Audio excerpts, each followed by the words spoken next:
And my area was the Sumter area, the Fanny Ivy. How many Girl Scouts in the room? Do we have any Girl Scouts? Any Boy Scouts? Okay, good.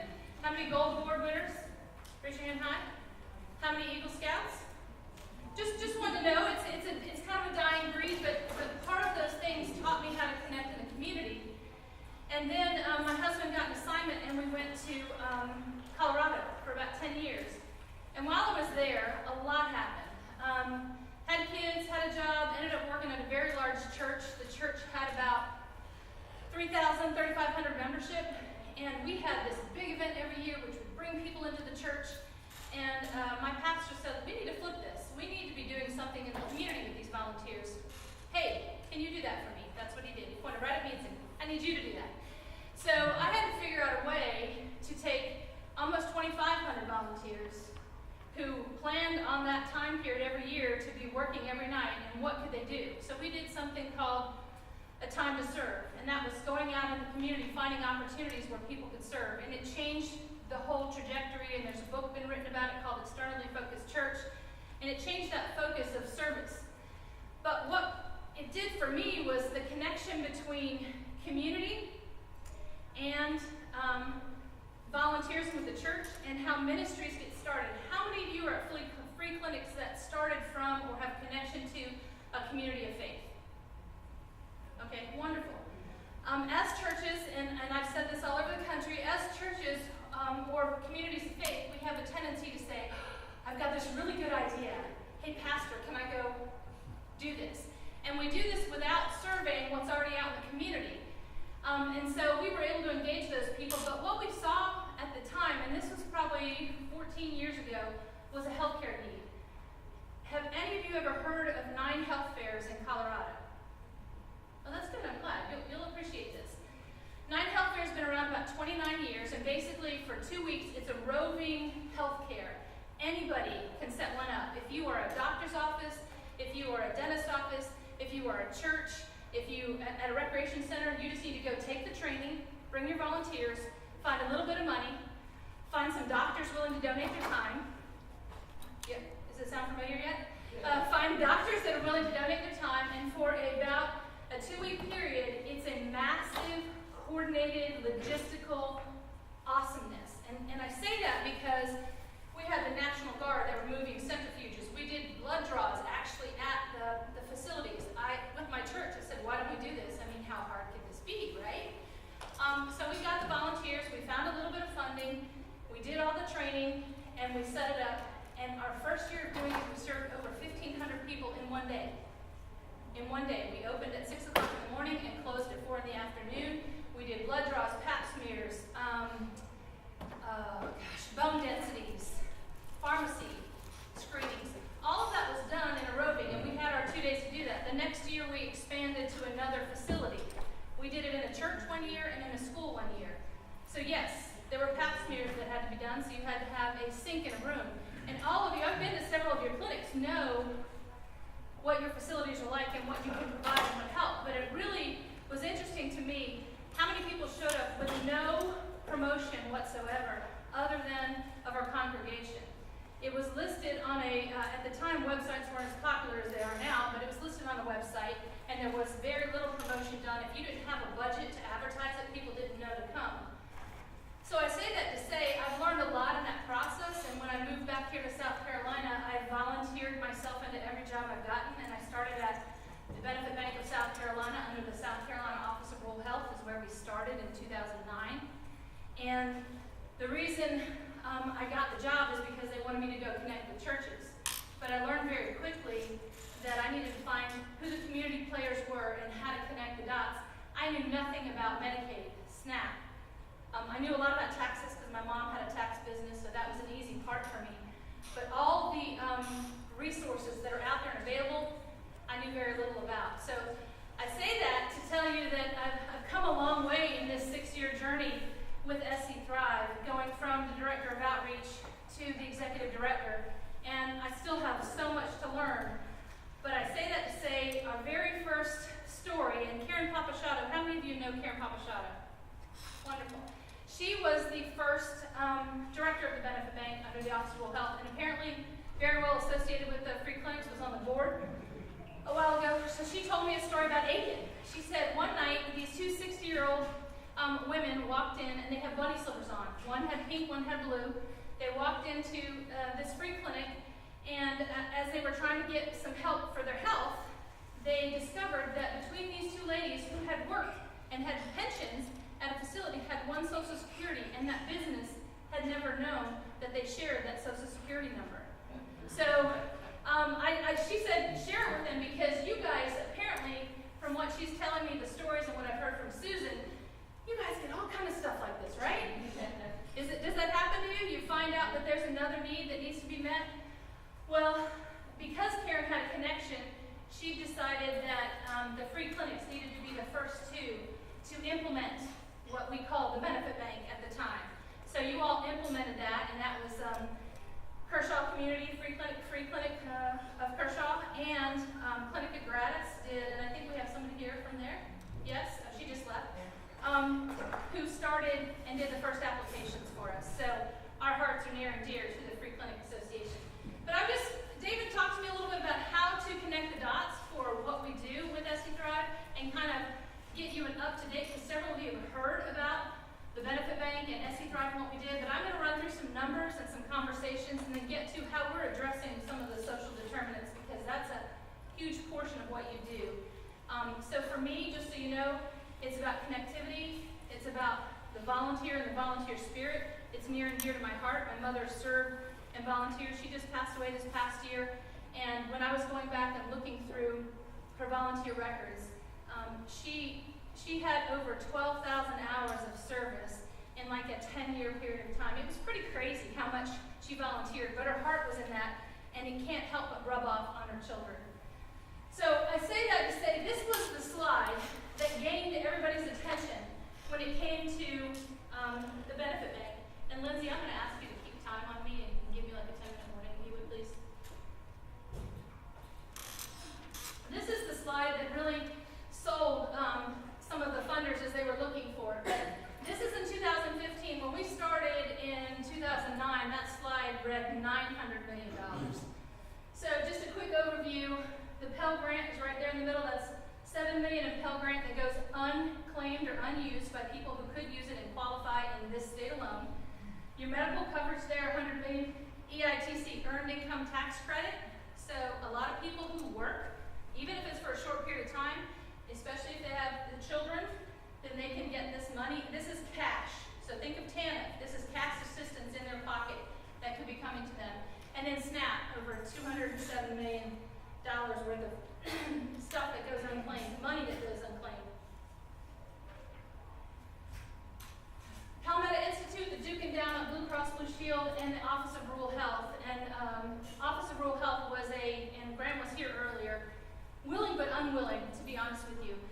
Palmetto Institute, Duke Endowment, and Blue Cross Blue Shield heard about this thing called the benefit bank. They went to Ohio, heard a presentation from MDC, presented as well from North Carolina, and said, you really have to bring this to the state.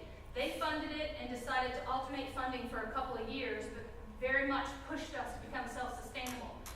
Office of Rural Health got this phone call while Graham was out of town that said, hey, we don't know of another statewide nonprofit whose finances are right side up right now that we could launch this with you. And so that's what Graham did. So in 2009, our first site was a clinic, our first counselors trained were from clinics, and our first applications were done. Then our job right away was say, how do we take what has always been done as a paper form? How many of you did paper forms at your clinics for SNAP or Medicaid?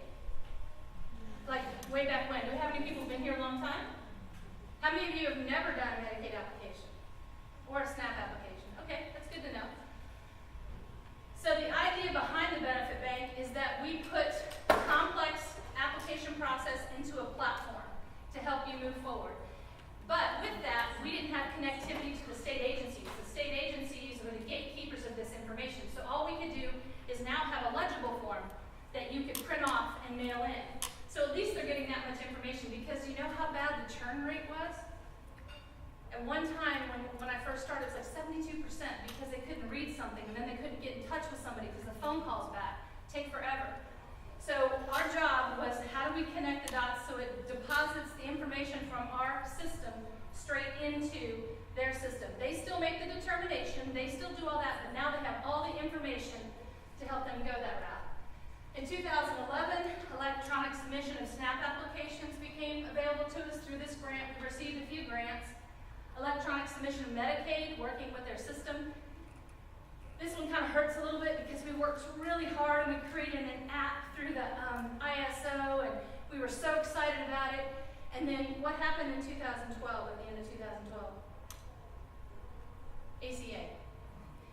Changed everything, and guess what? Medicaid changed their system right then too. We literally finished the grant in August, and in September, new system. So it's one of those lovely, uses of funding from the government that it was a great idea, but then the system changed, so we had to adapt. 2013, we piloted Medicaid applications by the phone. Do you all know that we do that right now? So you can call in, and the idea behind it was for those that could not make it to a facility, to a site, or could not go on their own and do it. They can call in and we can complete a Medicaid application via phone. And we started out with 2 people, and now we have 14 people. And we have done over 25,000 applications via the phone since we started in 2013. So we've grown a lot, we've learned a lot. We were not a call center, that wasn't the intent, but we piloted it for them. But I think from this point forward, we're still going to do several Medicaid applications, but then now they have a whole center that's going to do all of the Medicaid applications by the phone. Part of the issue is we grew from 3 people to about 20 people, and Graham said, "I love you, you're awesome, get out." He needed space. We had outgrown the space. We looked for many organizations. I'm not a big proponent of starting a new nonprofit. I think there's a ton of us out there already. So how do we do it? And I fought it with every being in my body. We were discussing it since 2011. But there wasn't another entity that we fit with because we're so broad. We do so many things. We fill in the gaps and try to fill in those gaps so that you all can be better at what you do in the area. We don't want to take your job and what you do, but we want to be able to fill in the gap and help you help your clients. So we launched SE Thrive in 2014, and we added Well Vista as a partner. Did you all know that the benefit bank can complete applications for Well Vista? No? So it's awesome. We have it on there, and they're a great partner. How many of you are SE Thrive sites in the room? That helps me too. Okay, good. So if you have questions about how it works, you can talk to one of them. Then in 2015, we received a grant from Blue Cross Blue Shield because why? Blue Cross Blue Shield has TRICARE. TRICARE is the largest insurance for veterans in the country. So they wanted to do something to serve veterans. And my dad, being in military, I said, how do we help these veterans? Do you guys have a way that you communicate or find out or know if veterans come into your facility? What's the question you ask them? Are you a veteran? Anybody ask a different question? Have you ever served? Okay. Why do you think one would be better than the other one? Some people don't realize that. A lot of people, if they spent 40 years ago, they don't think they're a veteran. They don't think that they have some services. So, have you ever served is a much better question to ask. And then in 2016, we are piloting SNAP applications by the phone. But let me be real, because this is about keeping it real. Because we don't have permission, and DSS has a little bit more arduous process. Is that a good way to say that? They are allowing us to take the applications by the phone, but we can't submit them. Because all we have to do is hit the submit button right in. And technically they wouldn't even know it if we did it, but that's not the right thing to do. We have to hit the submit button, but no, instead we have to print every one of them out right now until we get permission. We have to send it to the client at our cost. The client has to sign it and then send it in. What do you think the rate of people sending that back in is? Right now it's about 40%. So, just so you know. But hopefully we're waiting on approval of electronic submission from SNAP right now. Once we get that approval, that could be huge for a lot of people. Again, especially your elderly population who can't get out, transportation, that cuts that barrier down. So this is why we do what we do, and I'm going to run through this because I'm sure a lot of you have seen it, but the idea is the basic needs, then connecting them to the resources, and this is where you all come in. This is that 80% that we're talking about, to the increase skills or income, depending on who you talk to,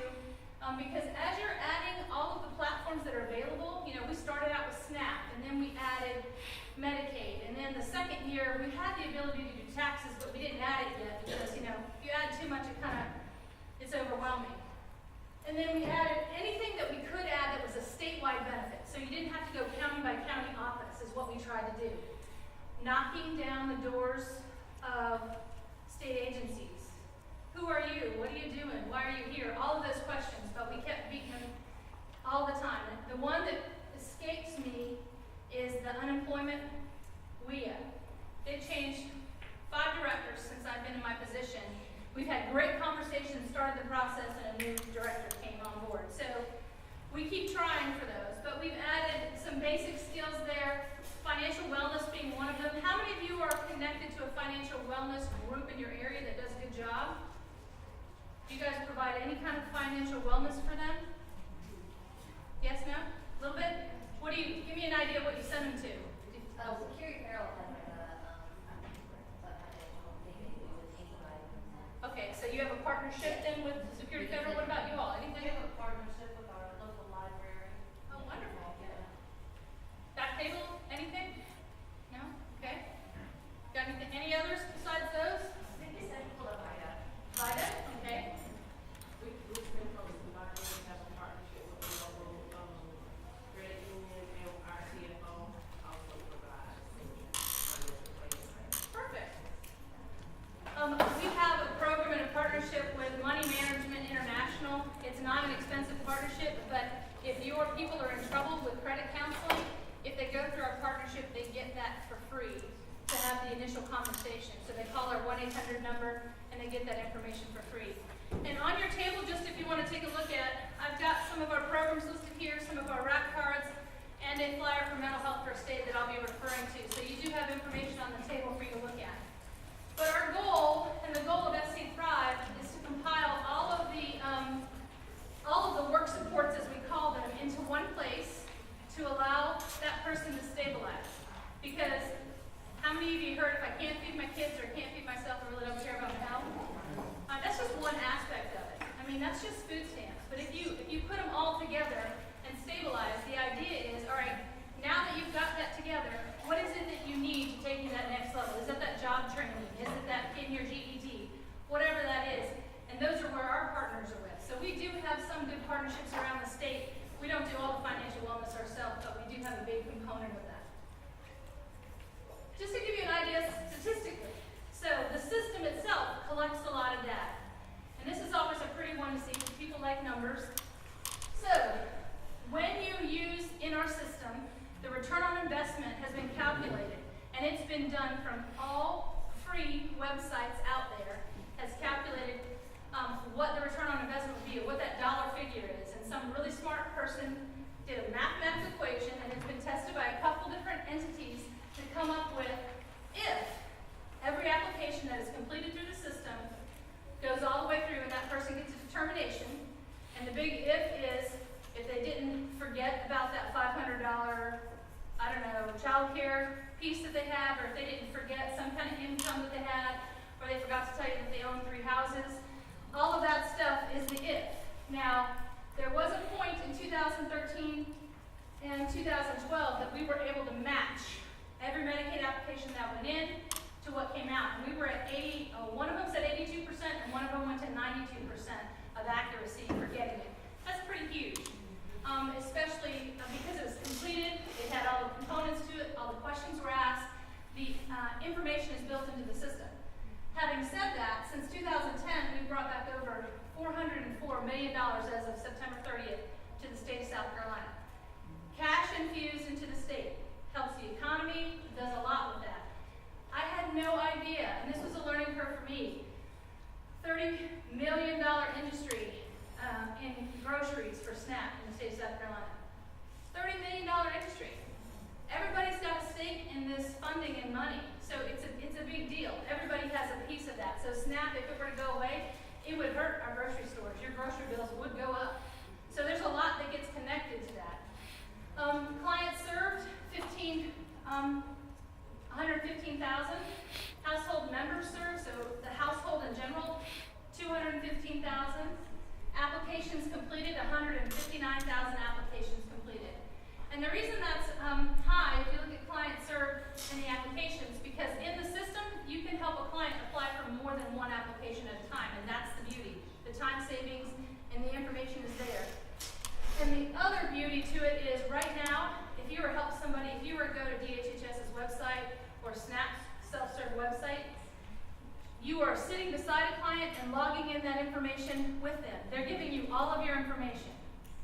And if you help them create an account, because you can do that, or you can just go straight in, if you help them create an account, then you actually have their information as well.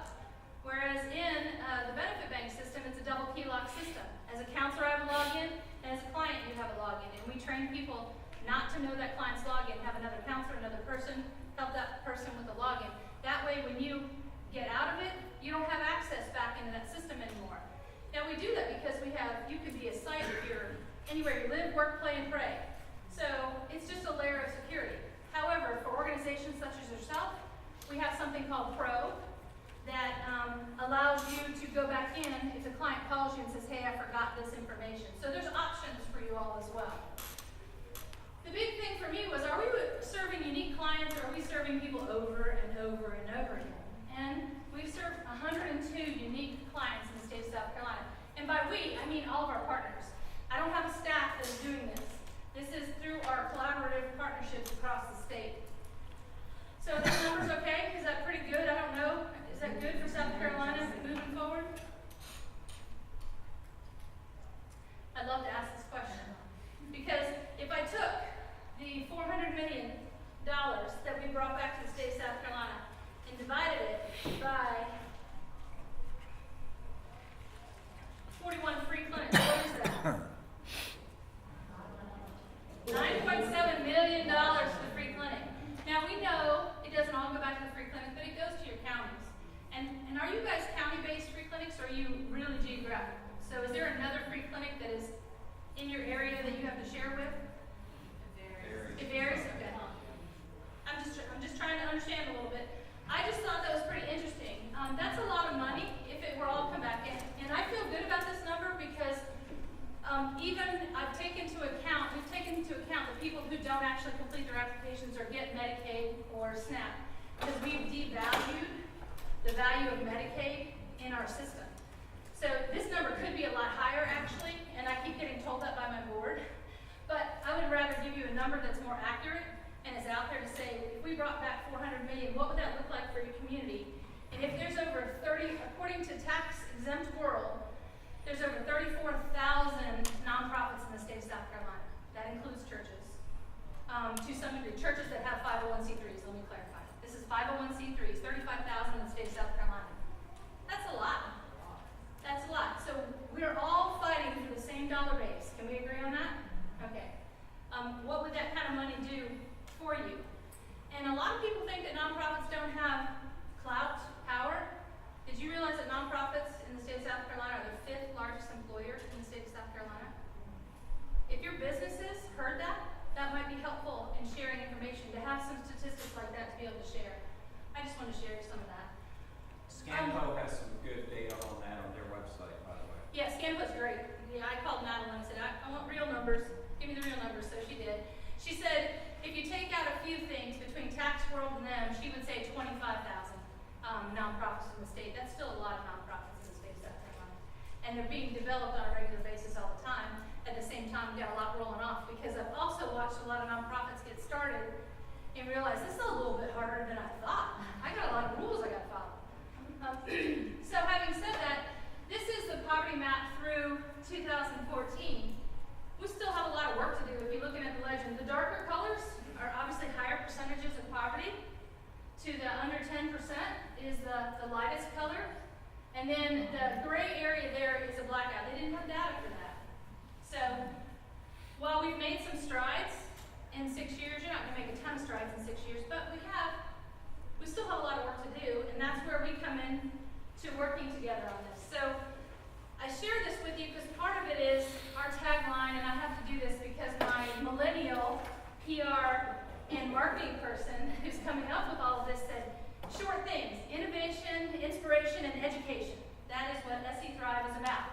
So our innovation was this system where we connected the dots between DSS, DHHS, Well Vista, IRS, VA benefits, and SSA. Now, I'll go ahead and be honest with you.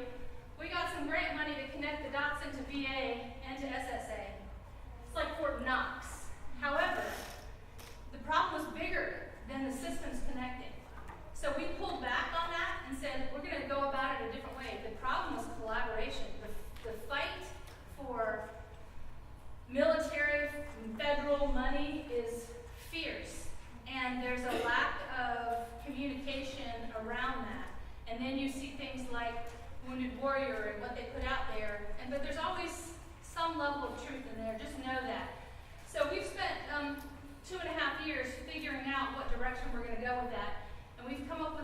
solution that after November 15th, I'll be able to say something about, but I think we're going to be able to have a way for veterans to get access to benefits statewide and be able to connect directly into a system. So I'm very excited about that. And if you go to our website, SC Thrive, and go to individuals and families and click on assistance, you can do a site locator there. You can do a quick check there. How many of you know what a quick check is? Basically, you put in, how long does it take you? 3 to 5 minutes? 3 to 5 minutes, put a little information in because you don't want to waste your time doing an application on an individual. So do a quick check, see if they might qualify for some of these benefits. So it's an estimated eligibility calculator to say, hey, if you've got 3 or more stars, you want them to, or 2.5 or more stars, you want to go ahead and have them complete that benefits application for whatever it is.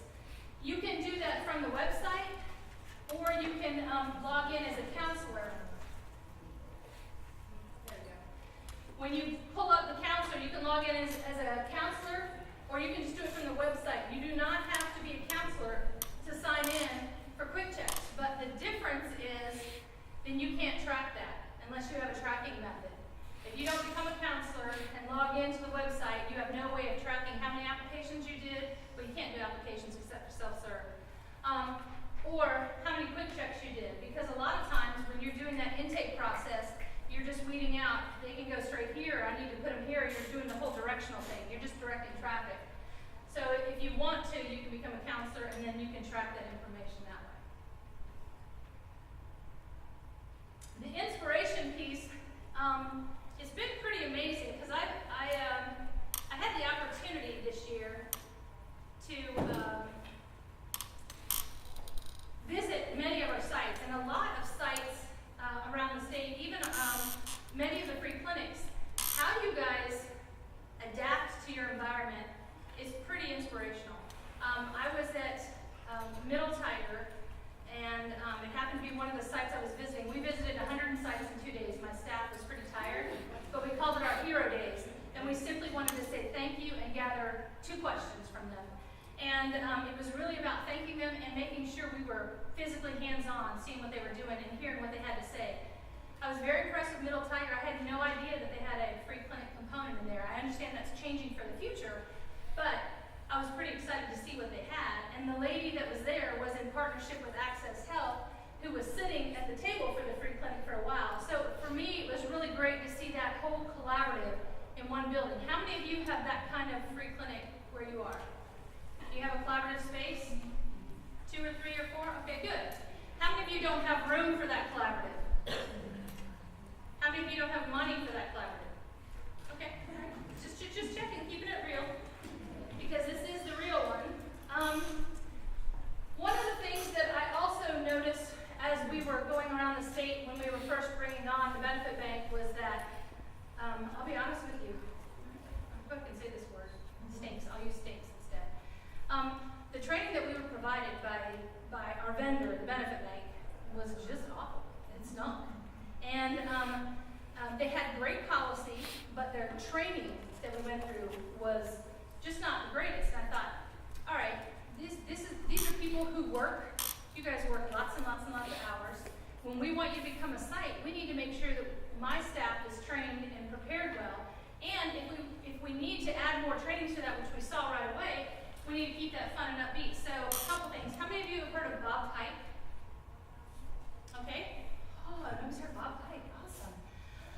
Bob Pike's been a trainer around for a long time. He's part of the American Talent Development organization as well. So I sent several of my staff through his training, and it changed them, if I can say that. It changed them and how they see delivering this information, the education and information that you provide, and it changed some of our trainings. But we've done a great job at offering, and here's many of the trainings that we do offer, too, including, and I'm going to go in a little bit detail about mental health first aid.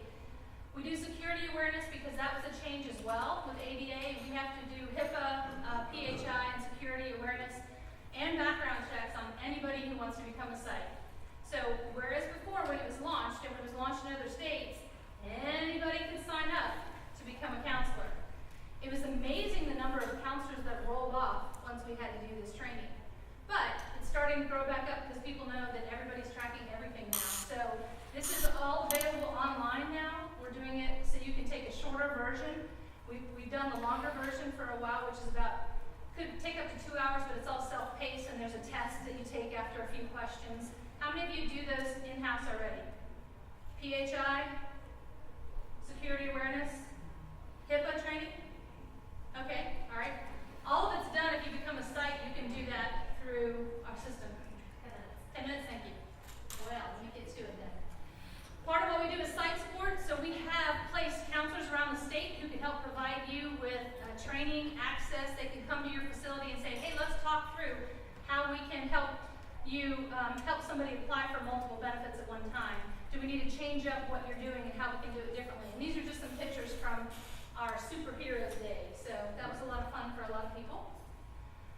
Charity Tracker was one of the things that I discovered very early on, is that while the application side was wonderful, the referral to other benefits in the community and the shared case management was missing. And so, and through previous work with Katrina, when Katrina happened, I was in Colorado, I came across Charity Tracker, and then when I moved to South Carolina, Safety Net Services down in Trident United Way adopted Charity Tracker, and they've used it better than anybody in the state. Let me just say that at this point in time. They have adopted wholeheartedly that TUW actually pays for all of their partners to be on it, and everything that they put in goes in there, and here's why it's important. So for United Way to get emergency food and shelter money, you have to have statistics and information. Well, when the churches were added to Charity Tracker as well and what they were giving away, the very first year they got an additional $575,000 back to that community just by tracking the information, because most churches don't track their benevolence funds. So they included the churches and had a big push on the collaborative with the churches, and found out a lot of them had food pantries that nobody ever knew about. So the idea behind Charity Tracker is that you enter a person's information. Let me back up.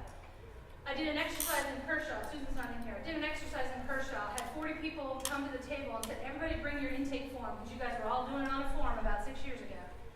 And then we took and highlighted all the information that was the same and put it around the room. Every one of you were duplicating services. So what Charity Tracker did was we took all of the highlighted information and said, can we agree to take this information no matter where the person comes in? They come into your site or your site or your site. They said yes. Once they did that, it was shared case management. You can keep things private to your organization, and there are certain things you can share. It's HIPAA compliant, but you don't want to share medical information, because this is where the social determinants and the connectivity come together. You want to be able to share enough to say, I did training for this person, he needs this, I'm going to refer them out to them. It's a great system as long as you can get everybody in the community on it. They have 197 organizations on it in Charleston. Let's see, Florence is starting to grow. Horry County is growing by leaps and bounds. Georgetown is stagnant a little bit, but there's some political issues there, let me just say. The AOP network has died and come back to life, and died and come back to life, and I'm looking for a network administrator up there. And then the Greenville and Spartanburg one are about to come on really strong. So this can happen all over the state. My vision is that all of these get connected. So if somebody moves, you can just transfer their record to Greenville from down there. And it can also do, how many of you work with homeless population? Okay, it also has an HMIS component to it. So I just wanted to share that with you in case you guys didn't know. Outreach and education, that is what we pride ourselves on, taking the big concepts and rolling it down. You see, are you guys in that class? They're looking at the picture. This is mental health first aid training that we provide, and that is Melissa. She is a master trainer as well as I am from American Talent Development. But we wanted to do that so we could provide excellent training. But all of our staff do outreach and education. So if DHHS has something they want us to roll out, we boil it down, get their permission, give it to them, and then we push it out to the clients and the sites. Food insecurity is still high. This is how many South Carolinians are still food insecure. Of this number, 56% still qualify but have not gotten benefits yet. So a lot of the people that are walking into your clinics who could use that need this. The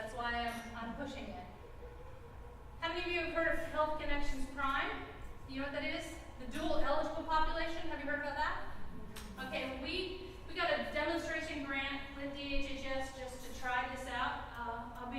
I'll be honest with you, it was really rough getting started, and no state has done well with it of the 11, but we are slowly but surely growing that and educating.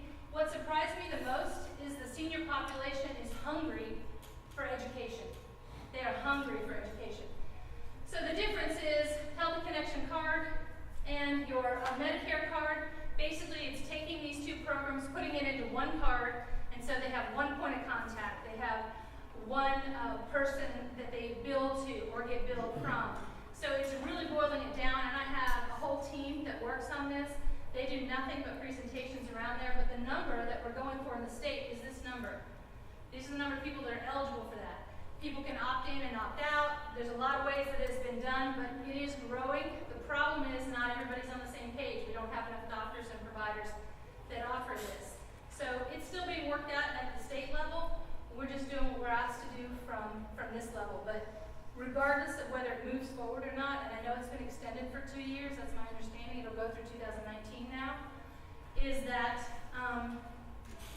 it is finally growing and working out some of the problems, but it's not where it needs to be. So if you have a population that comes to you or may come to you, or that you know somebody you're treating, their mom or dad is in this realm, it's good information to have. If you want a presentation, we absolutely can come do it for you.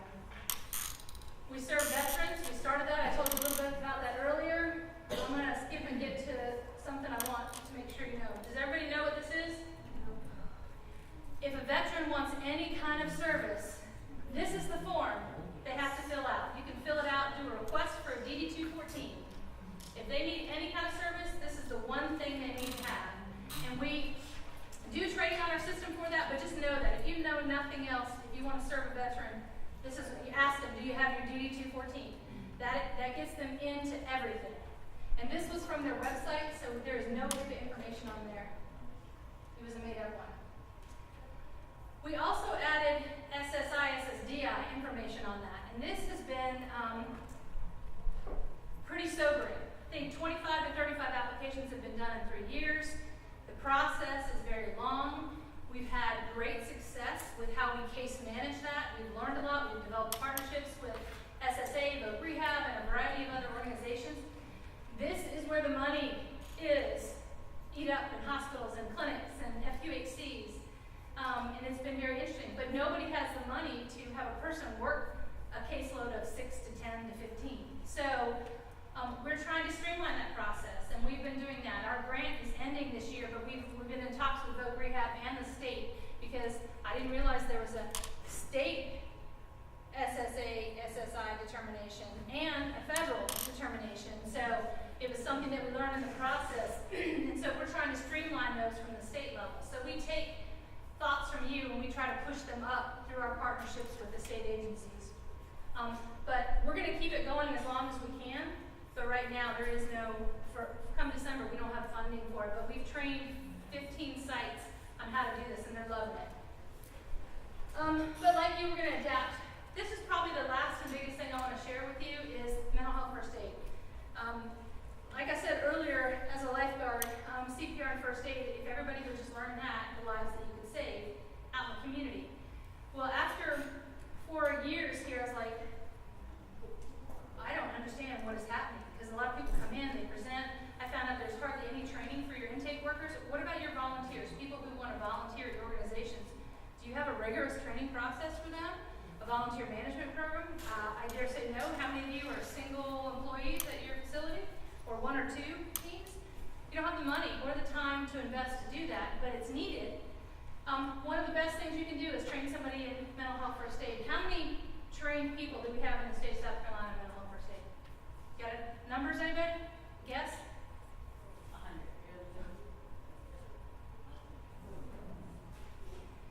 We have an epidemic out there. At one of the organizations a friend of mine's at, out of the 10 employees, 7 were on medication. I just share that with you because I was going, and these are people who have jobs. So maybe you have jobs because these people aren't trained in mental health first aid. So I have a flyer on there for you, but a big portion of that is, this is the way we can educate people. We have a grant in Spartanburg, so if you're in Spartanburg, serve serving adolescent age youth or transition age youth, you can get free training in Spartanburg. DHEC is providing 6 trainings right now. Georgetown just provided a ton of training in Georgetown's. We are working to find people to pay for it. It's $75 a person, and that's the cheap rate. The national rate going is $125, and they're all mad at us because we've gotten it down to $75. But we're really trying to keep that, and it's a 3-year certification. 5 minutes? Thank you. Oh, no, I just wanted to say, Access Health is working together with Care Transitions, to also provide some of these trainings, so if any of you work with Access Health, Perfect. come talk to me and I might be able to point in the right direction. Thanks. So I have 7 trained instructors, and I tell you this because it costs about $6,000 to get them trained. We received a couple training grants to get people trained, and by the time you fly them where they need to go, and then the training itself and everything, it's about $6,000 per trainer, and they have to train at least 3 times a year to keep it current. So we would love to put these on. I would love for it to be paid for wholeheartedly. Taxes. How many of you help at your clinics people file taxes or partner with organizations to file taxes? If you're a benefit bank site, you can do taxes. It can actually be part of the VITA program. You can use the system. The reason I shared this with you is my 2nd year as a counselor. Again, I knew Zippo, and the system was so easy. You know, if I can learn it, anybody can, because technology doesn't love me. And the lady that I did, we did 3 years worth of back taxes, and she got $14,000 back. $14,000 back. Single mom, 3 children, $14,000 back. Her son had to have a procedure. She needed a car. Her car broke down, and she really wanted to go back to school. She wanted to become a CNA.